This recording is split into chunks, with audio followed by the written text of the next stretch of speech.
Kemudian hari Senin apakah akan dilakukan upaya paksa? Nanti lihat saja di hari Senin ya, kita tunggu apakah sudah cukup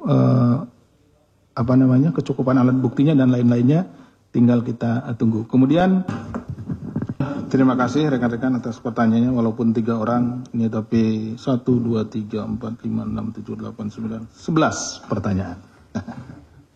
Ternyata masih, biarpun sudah malam, ini rekan-rekan masih semangat untuk bertanya.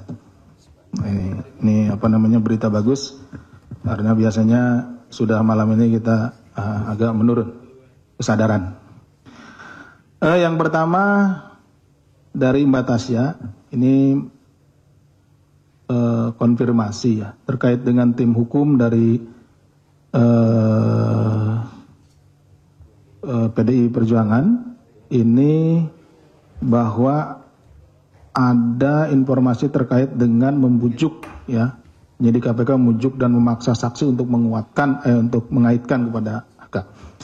Jadi begini Mbak, tentu kami di dalam atau penyidik di dalam melakukan penyidikan itu akan melakukan penyidikan secara profesional.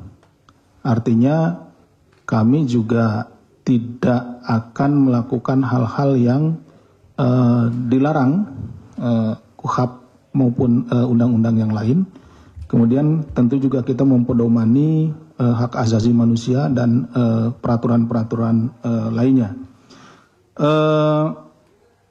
Apa yang dilakukan oleh penyidik itu tidak dalam rangka menarget siapapun, tapi kita akan membuktikan dugaan.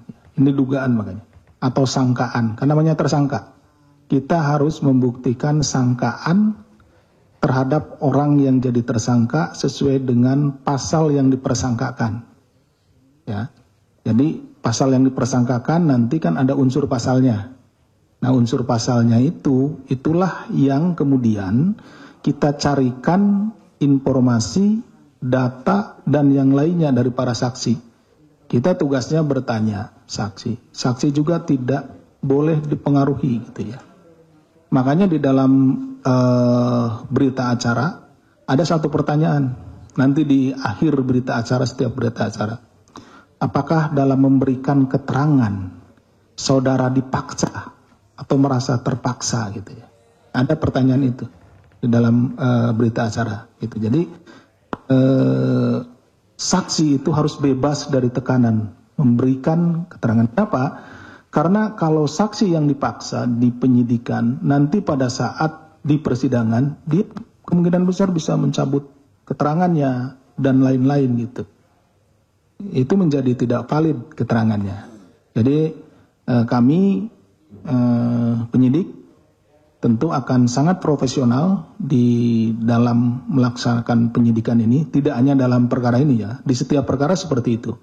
Karena memang nanti juga itu akan diuji di sidang pengadilan. Tapi kalau pendapat dan lain-lain, ya kami juga tidak dalam kapasitas untuk mengomentarinya gitu. Ya nanti lihat saja di di persidangan seperti itu. Kemudian untuk hari Senin, apakah sudah ada konfirmasi?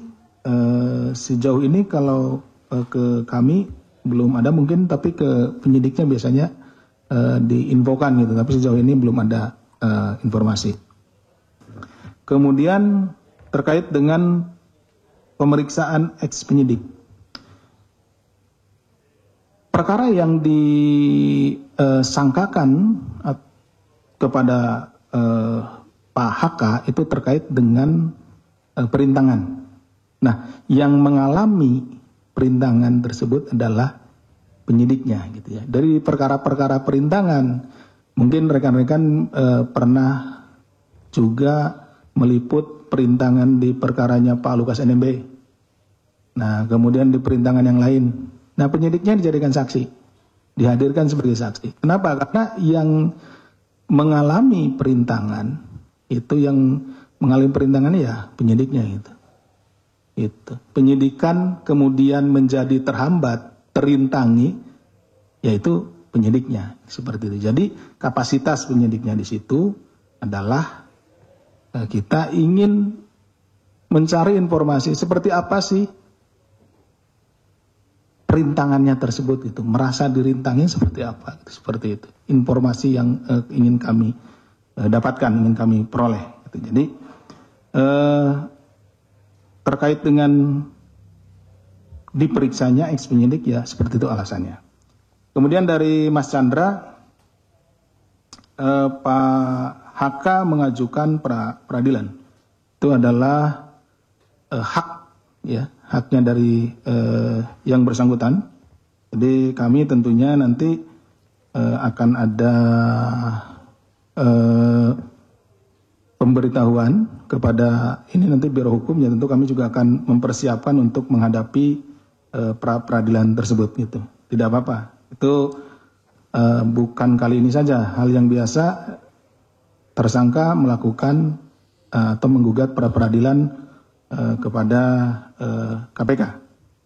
Kemudian hari Senin apakah akan dilakukan upaya paksa? Nanti lihat saja di hari Senin, ya, kita tunggu apakah sudah cukup kecukupan alat buktinya dan lain-lainnya, tinggal kita tunggu. Kemudian Ibu Ketua Umum mengkritik penetapan tersangka. Bagi kami saat ini tidak, tentunya kritik kemudian juga apapun itu tidak dalam kapasitas kami untuk menanggapinya. Kami lebih fokus kepada bagaimana untuk memenuhi atau melengkapi setiap unsur-unsur pasal yang dipersangkakan. Jadi konstruksi perkara yang sedang kita bangun saat ini, kami lebih fokus ke situ. Jadi pemeriksaan saksi-saksi, tersangka, upaya paksa lain, penggeledahan, penyitaan dan lain-lain dimaksudkan untuk kita benar-benar mencari informasi dan juga bukti-bukti terkait dengan perkara yang sedang kita tangani. Kemudian ada 2 kader dari PDIP, Pak SB, ya, dan Ibu Maria Lestari. Ini tidak hadir, kemudian ketidakhadiran saksi itu biasanya dikonfirmasi melalui surat, itu, ya. Kalau ada kepentingan yang memang benar-benar kepentingan yang bisa dipertanggungjawabkan pada hari yang sama, itu pada umumnya akan mengirim surat. Ataupun ada hal-hal yang tidak bisa dihindari atau membuat tidak bisa hadir, misalkan sakit atau ada kepentingan keluarga yang sudah terjadwal sebelumnya, keluarganya ada yang menikah dan lain-lain, seperti itu. Nah, itu dikonfirmasi dengan pengiriman surat kepada kami biasanya. Nah, nanti kami akan melakukan pemanggilan ulang, penjadwalan ulang gitu. Kami konfirmasi kepada yang bersangkutan kapan yang bersangkutan bisa hadir, dan kita biasanya akan memanggil di tanggal sesuai dengan kesepakatan yang disampaikan oleh yang bersangkutan. Kemudian apakah sudah dipanggil kembali gitu, ya? Ini nanti kami coba cek untuk pemanggilannya.